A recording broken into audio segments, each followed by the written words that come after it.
Hello, this is Dave from the Wizard's Keep in Muncie, Indiana. And today I've got a special guest. This is my daughter, Elizabeth. Hi. And I try to play a lot of games with my family whenever possible. It's a great way to spend time together and to play games. Sometimes it can be a little difficult to get away from the Instagram or the video games. Yep. But today we're going to go through Elizabeth's top 10 favorite board games of all time. And our number 10 we got on here Ticket to Ride. is Ticket to Ride. Mm-hmm. Now, Ticket to Ride is kind of a let's see here. It's a game where you've got, I guess what you're going to do in your turn in Ticket to Ride is you basically have the choice to either lay tracks or to draw cards. And over the lay tracks, you're going to discard different cards of the same color to play down tracks. And the reason you're trying to do that is, one, you get points for laying down large amount of tracks, but also you're trying to connect different destination tickets for points.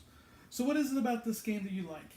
I like how you can be a train, kind of. You can be like a train, and you can go like places and stuff. And I've never won this game, but Oh, okay. it's pretty good. Pretty good game. Okay. And then Elizabeth's number 9 Betrayal House on the Hill. is Betrayal House on the Hill. Now, Betrayal House on the Hill, this was a very heavily thematic game. What you do in Betrayal House on the Hill is each player, you're kind of stumbled into a haunted house together, and you're going to build the house as you go. And as you go into a different room, you lay out a tile, and when you do so, on the tile there's going to be a symbol which tells you maybe an event happens in the room, or you find an item card, or maybe an omen. If you found an omen card, then you make a die roll. If you roll less than the number of omen cards drawn by all the players, then you trigger the haunt. And at that point, one of the players is going to become a traitor. Who the traitor is determined by basically what omen card you draw and in which room you draw it in. So what do you like about this one? I like how it's kind of similar to Clue, but also very different. Like, it's spooky. And it's cool. And I like it better than Clue. Yes, much better game than Clue. Mm-hmm. And then Elizabeth's number 8. It's Quicksand. It's a childhood favorite.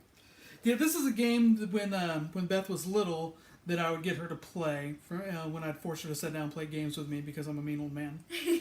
And this game, it's a pretty simple game. What you're doing is you're going to each player is going to randomly draw a token. A token tells you which piece on the board you are. So it's kind of a hidden role game. So you're anonymously one member of this kind of archaeological group. What you do in your turn is you discard cards to move different pieces. So you may discard cards to move somebody else's piece, or other people are going to discard cards to move your piece. Your goal is to try to figure out, possibly by the actions of other people, what figure, which archaeologist they are. And so you can kind of navigate them into quicksand to slow down their movement. Because whoever gets to the temple first is the winner. And that's basically quicksand. So other than me forcing you to play this when you were little, what is it you like about this one? I like how you can like move around and stuff, and you don't know what you're gonna go into and stuff. Yeah. It's kind of an interesting one, because it's a big surprise at the end of the game. Yeah. When I've had games where I've moved somebody, because you have cards to get new cards, you have to discard cards from your hand. So I've had games where I've discarded enough cards just to move somebody else into the temple because I don't think that's any other player. It's like a dummy player, so I can get more cards in the hand. And then when I move that person into the temple, I find out, oh, that was somebody I just helped win. Great. Here we are to Elizabeth's number. What we at here? 7. Yes, number 7. King of Tokyo is a good game. It's King of Tokyo. This one seems to pop up on my list a lot. Mm-hmm. It's kind of a Yahtzee variant where you're going to roll dice and decide which ones you want to keep, sort of like Yahtzee. So it's kind of roll, keep what you want, re-roll the ones you don't want. And you're using those dice that you roll to kind of facilitate your monsters. Everybody plays a different Godzilla-like monster, and you're kind of beating each other up, either to knock everybody else out of the game because you're the last monster standing, you win, or if you can never get to 20 victory points first, you win. And then sometimes you can get energy points that allow you to buy different powers and stuff for your monsters. So there's a lot of different strategies, a lot of different things going on. What do you like about this one? I like how you can be a monster. Okay. Like, you know, you're against people and you don't know, like, you know, the king. Tokyo. Okay, there you go. There we are, and Beth's number 6. Yep, number 6 is Splinter. Splinter is a game where you're playing different, I guess, on your turn, you have the choice of either grabbing different poker chips, which are basically gems. So you can grab different gems, or you can spend gems to buy different cards. And those cards are going to have gems on the cards, which allow you, well, you have to spend gems to buy a card, because each gem or card has a cost on it, but each card also has gems on top of it, which will count toward the cost for a future card. So every time you keep buying cards, it's going to make it cheaper or easier to buy more expensive cards. And sometimes those cards will have victory points on it, and that's kind of how you win the game. So whoever gets the 15 victory points first wins the game. And what do you like about this one? I like how, you know, it kind of gives like wealth to the cards and stuff, and you want to try to get the best.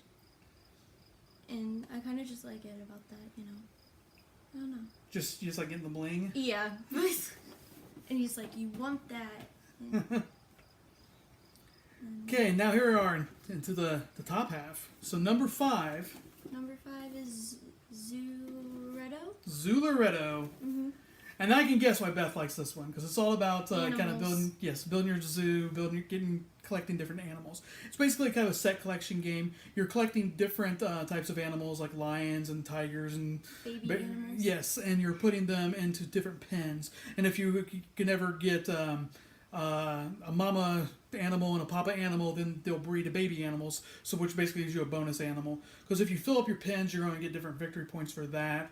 And if you're getting new pens, you're getting victory points for that. Basically, every turn you have the choice to there's different trucks on the board, and you're gonna draw different different tiles from the bag and lay them on the trucks. And you can choose to either take one of those trucks and pass, or you take the truck and then you put the tiles into your zoo, but that kind of ends your turn while other people can continue playing for that round. Or you can wait, hoping maybe a better truck's going to come along. So there's kind of different choices there. But yeah, the main thing is Beth loves animals, and there are lots of cute animals in this game. Yes. All kinds of them. So I probably don't need to ask you why you like about this yeah, one. that's fun. Number 4. Yeah, let me step over this way a little bit. You're disappearing off camera. Oh no! Okay. So number 4 is Takanoko. Okay. And this one, very, very similar to the last one. It's got another cute panda in it, so of course Beth's yes. going to like it. This one is, the theme of it is, there's a Japanese garden, and the Chinese emperor has given the emperor of Japan this panda as a gift. And unfortunately, the emperor of Japan's gardener has to kind of deal with this panda. So what you do on your turn, you kind of get a couple different actions, and you can move the panda around the board, which wherever the panda lands, he eats different bamboo. You can move the farmer around the board, who's going to grow panda, because the farmer and the panda are just always at odds of each other. The farmer's trying to grow bamboo. The panda wants to eat bamboo. And then you also get different cards, which gives you kind of different goals. To either try to eat so much different bamboo of certain colors, grow bamboo at different heights in different areas. So much like the farmer, you may be at odds with what other people are trying to do. Because you might be wanting to try to grow pink bamboo to a certain height, and somebody else is wanting to eat pink bamboo. So they move the panda over into your spot and eat the bamboo that you're trying to grow. So there's a lot of different strategies, a lot of different movement going on, but a lot of fun. What do you like about this one? I do like the panda, and I like how you can place down tiles and move the... Okay, yeah, because one thing you also do in your turn, you're kind of placing tiles down the board, growing the garden, and allowing you to grow different color bamboo. Yeah. Okay, and then now we'll go to Beth's number 3. Patchwork. And what top 10 list would be complete without a Youve Rosenberg game? So this one is by one of my favorite designers, Youve Rosenberg, and it has a little bit of a Tetris-y feel. There's lots of different these Tetris-shaped patches that you're kind of sewing together. The goal is you're each trying to basically build the most efficient quilt out of different irregular shapes, and you take those irregular shapes and place them on your board to kind of maximize space, filling your board, which is effectively filling the quilt. So what do you like about this one? I like how it's problem solving.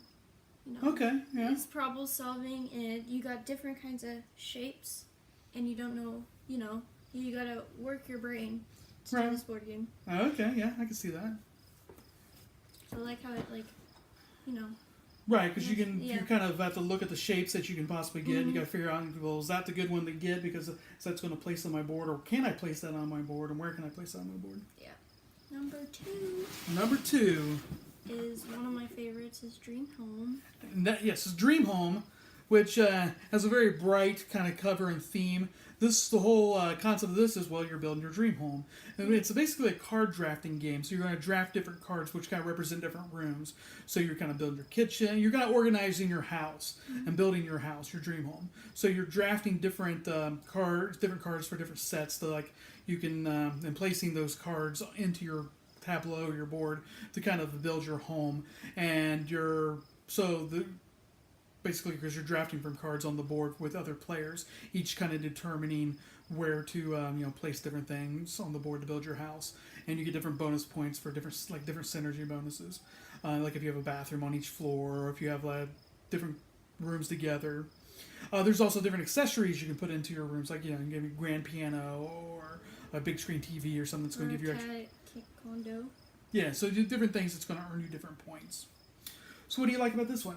I like how it's, you're building your own house. It's your dream home. Okay. And I like how you can combine the cards a little bit to make like a room. Right, yeah. So you can kind of see the house develop as you build it.